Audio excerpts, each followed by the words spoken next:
Hey, it's Kate, and I'm back with another tutorial. Today I'm going to be showing you how I make my basic cloth doll body, and you can find the pattern in my Etsy shop, which I'll link below, and it's currently an Etsy bestseller, and I have a very unique way of attaching the arms that really avoids any loosening or detaching over time.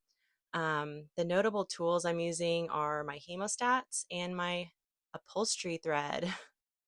And that might seem kind of weird to use upholstery thread on a doll, but it's just really sturdy and it doesn't tangle easily. And I just know it's going to hold up because let's face it, it's designed to hold together furniture.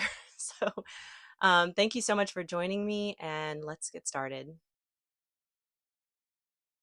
And right off the bat, I just want to make sure that the crosswise grain is going from side to side. That's the grain of the fabric that has a little bit of stretch. This is calico cotton or quilter's cotton, and that's what I like to use for my cloth dolls. And this is the pattern that I use for the dolls in my shop, um, and I just really love it. Right now I'm just tracing my pattern pieces. I want to be sure to leave about an inch on each side of the torso piece because we're going to be cutting the back torso piece in half and creating a center seam down the back of the doll with an opening to stuff the doll. And I do that just so that my closing at the bottom of the torso is nice and neat and I can stuff really evenly and really thoroughly, especially at the neck. I just want easy access to the neck of the doll because that's the most important part. And I'm tracing all of this on 2 layers of fabric. So on most of these, I'm going to sew first and cut afterwards. So I'm just leaving a little bit of space around each piece. And now I'm going to trace the head. Again, we want the stretch of the fabric going from side to side. And I'm tracing this with a pencil. I traced the other pieces with a heat disappearing pen, which I'll also link below, but that comes in really handy. So I'm just starting about 1/4 of an inch above my line, and I'm just going to sew on the line around these arm and leg pieces. I just take my time. My motto is slow is smooth and smooth is fast, and it's so true. I get myself into so much trouble whenever I rush this process, or any process really, but I'm just working my way around this slowly. And again, I'm going to go about 1/4 of an inch beyond that line and do a back stitch. And back stitch is really your best friend. I mean, when in doubt, do a back stitch because it saves you from a lot of unraveling of your seams. So now I'm going to cut my pieces out with about 1/4 inch seam allowance. And I found that to be kind of the magic number for seam allowance. If you make it too small, your seams are going to burst open, and that is heartbreaking. You do not want your seams bursting open while you're stuffing this doll. And I stuff my dolls pretty firmly to really preserve the structure of the doll. So I'm doing the same for the legs. I'm just starting about 1/4 an inch before the line and working my way around. I wish you all could hear the audio, the real audio behind this video. I have 4 kids, and while I film this, I am delegating and mediating and just in general, giving instruction. There's no such thing as a uninterrupted work time while you have a house full of kiddos, but I don't mind. I love it. So now I'm just marking the outer corner of that pattern piece, and that is marked on your paper pattern piece. So you want to be sure to pay attention to that. And I'm just going to turn these right side out, and I use my trusty hemostats to push out the seams and turn these right side out, and I just love these hemostats. If you don't have any, please, I'm begging you, get yourself a pair. I'll also link those below. If I can remember all these links, it'll be a miracle, but I'm just turning these out and pushing out all the seams to get ready to stuff them.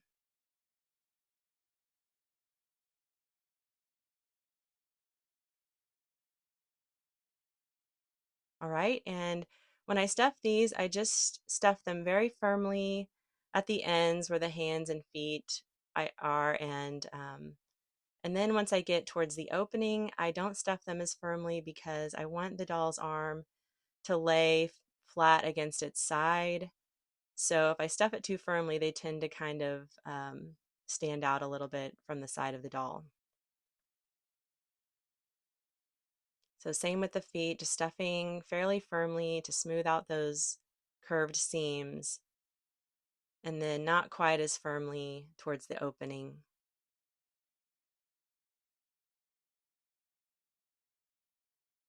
And I'm going to close up the opening of each limb, just pretty close to the edge, probably about 1/8 of an inch from the edge.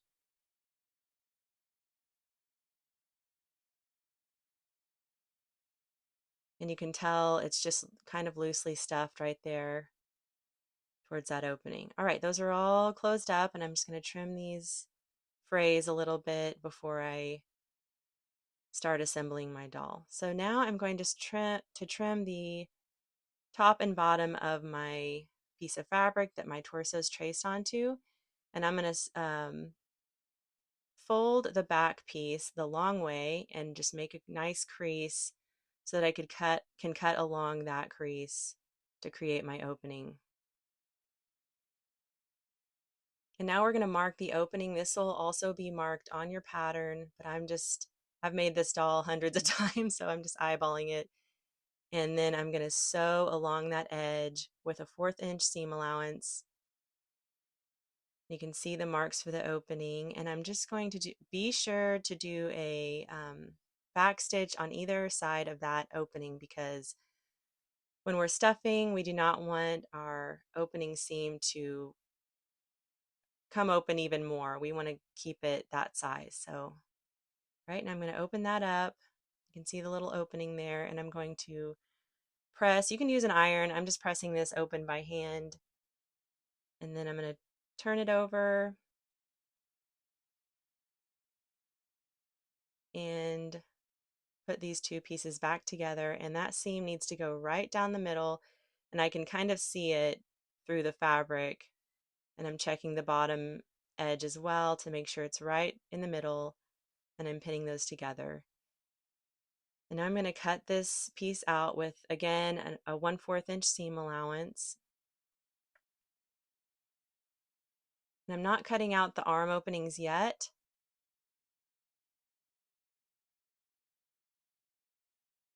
We'll do that after we sew those body pieces together.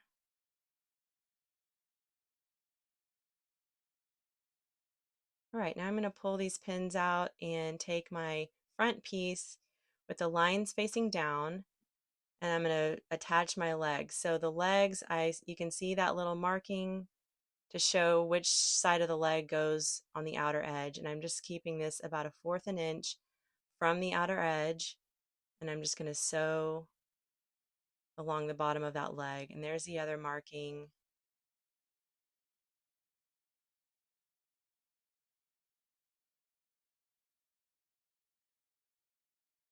All right, I'm going to open those up, and I'm going to get my piece with the seam and make sure the raw seam is on the outside. And I'm just going to match those up and pin them together before I sew.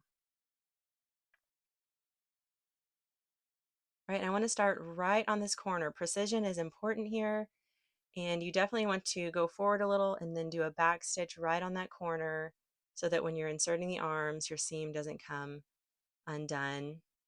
And I'm just sewing right down the side, right past that leg. Be sure not to sew the leg into this seam.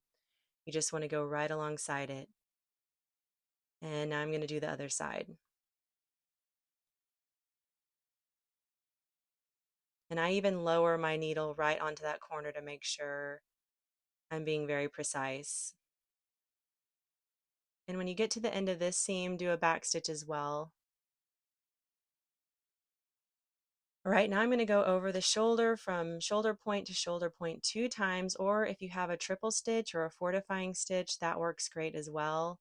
We just want this seam to be really strong because, again, we're going to be stuffing the heck out of this neck and this torso. And so we want to make sure our seams are strong and our seam allowance is plentiful. So I'm just slowly going around with my triple stitch. And if you're doing just a normal stitch, again, go around this part twice with a back stitch when you start and finish, and go with a really tiny stitch, maybe 1 millimeter.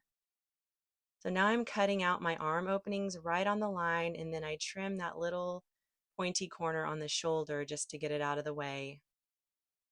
And now I'm going to add some snips on the curves, just one on each neck, shoulder um, curve.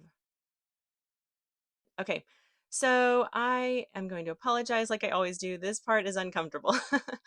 This, we're going to insert this arm and just really take our time adjusting it. And I want the armpit seam to match up with the shoulder seam, just like that. And I'm going to sew at an angle along that shoulder edge.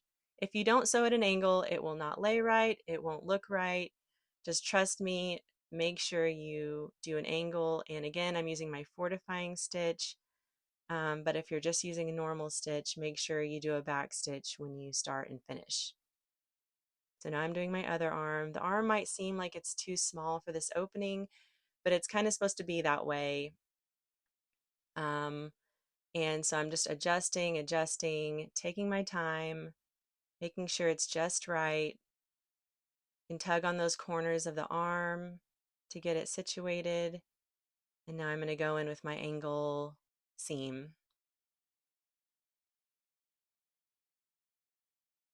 This is another good one to go over twice if you don't have that fortifying stitch, right? I'm just going to trim that frayed edge a little bit, and it looks weird, but I think you'll like the effect in the end. I'm just turning it out and pushing my seams out, giving a little tug on the shoulders, and I'm ready to close up the bottom. So my little seam at the bottom is coming open a little, so I'm just gonna run the sewing machine across that to make sure it's secure. And I'm just turning that bottom raw edge under, and I'm going to pin it right in the middle first so it matches up with the middle of the legs.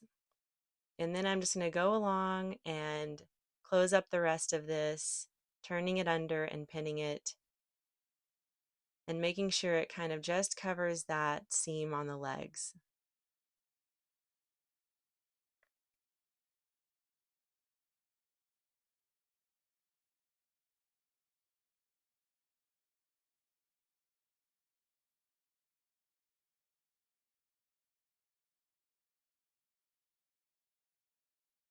All right, and I'm ready to sew this closed. I'm just sewing it as closely to that edge as I can.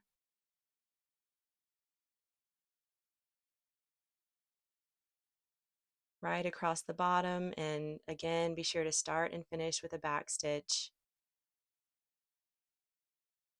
And I didn't do that, so I went back and put an extra stitch just right on the other side, and I'm ready to stuff.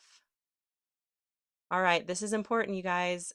We are going to start with little pieces up into the neck, and we're just going to push up and up and up into the neck, into the shoulders, and I want every little tiny nook and cranny of this doll stuffed to the max. So if you think you've stuffed, stuff a little more.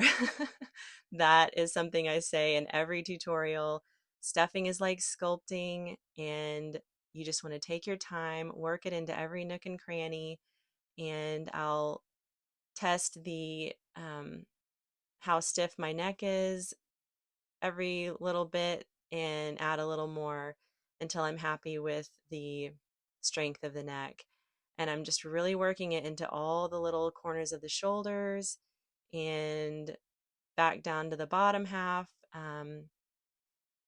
This is like sculpting, and if you're not happy with it, just take it out. I've done that so many times. I take my stuffing out and I start again because you want it to be the shape that you like. And so now I'm going in with a ladder stitch to close up the back. I do love a good ladder stitch. It's So satisfying. And again, I'm using my upholstery thread, and it just works like a charm. And about 2/3 of the way down, I'm going to push that stuffing down and pull that closed, and it just kind of acts like a corset and cinches up the doll's waist really nicely. I'm just going to finish the rest of this ladder stitch, and I'll snag a little bit of fabric there at the bottom and wrap my thread around my needle, and I just hold my finger on it to pull it so that it doesn't loosen. And then I'm going to insert my needle into that same hole and pull the knot into the fabric so it just disappears like magic. All right, and now I'm going to work on the head of the doll. I'm cutting right on the line, and I'm just being really careful because I don't want to ruin my embroidery work. And I'm not going to do an embroidery uh, demonstration on this video. I do have a full step-by-step tutorial for the face and a free face template, a few face templates actually, and one does come with your pattern. And so I'm just going to close up these darts and with about an 1/8 inch seam allowance, and I'm going to do that at a 1 mm stitch, so really tiny.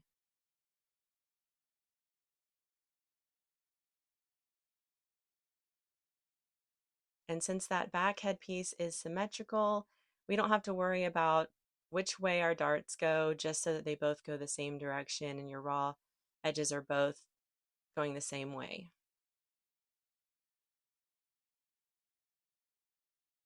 But yes, I will link that face embroidery tutorial below as well. I just want you to have the full arsenal to make your doll. So I'm very carefully matching up these head pieces with the dart seams matching up. And the reason I'm so careful here is because I'm going to have about an 1/8 of an inch seam allowance, so I don't have a lot of wiggle room, not a lot of room for mistakes. So I just want to make sure I'm really careful here to match it closely. And I'm going to show you where I start my seam and where I finish it right there. I'm just going to go around the doll's head and start with the back stitch, of course, and end with a back stitch. And again, I'm doing this with a very tiny stitch, 1 mm. I have a little spot on my foot that I follow to create this seam, but if you don't, you can put a piece of tape or maybe find a little spot on yours, but just make sure you're taking this really slowly and keeping your seam allowance the same size all the way around. We don't want a lopsided head. All right, so I did my back stitch, and I'm just going to put some little snips in my seam allowance so that my seams are nice and smooth when I turn them out. And I tried to make the bottom 3 very symmetrical, so I'll put one at the very bottom of the chin and then 2 on each side, equal distances from the bottom. All right, I'm just pushing with my finger to smooth out that seam, and I'm ready to stuff. I start with a piece of stuffing that's not big enough to fill the head. I just want to kind of get my main piece there in the middle. You can see that that's just loosely stuffed, and then I'm going to push my stuffing down the side seams, alternating each side, and this really smooths out my side seams and keeps the doll's head from being too rounded in the face, because we don't want too much rounding. That will distort our embroidery work, and so I want it to be a little bit flat. So you can see I'm kind of cupping the doll's head in my hand and just really pushing that stuffing down that seam. And again, just stuff, stuff, stuff, and then stuff some more. You want this to be really firm and to keep its shape nicely.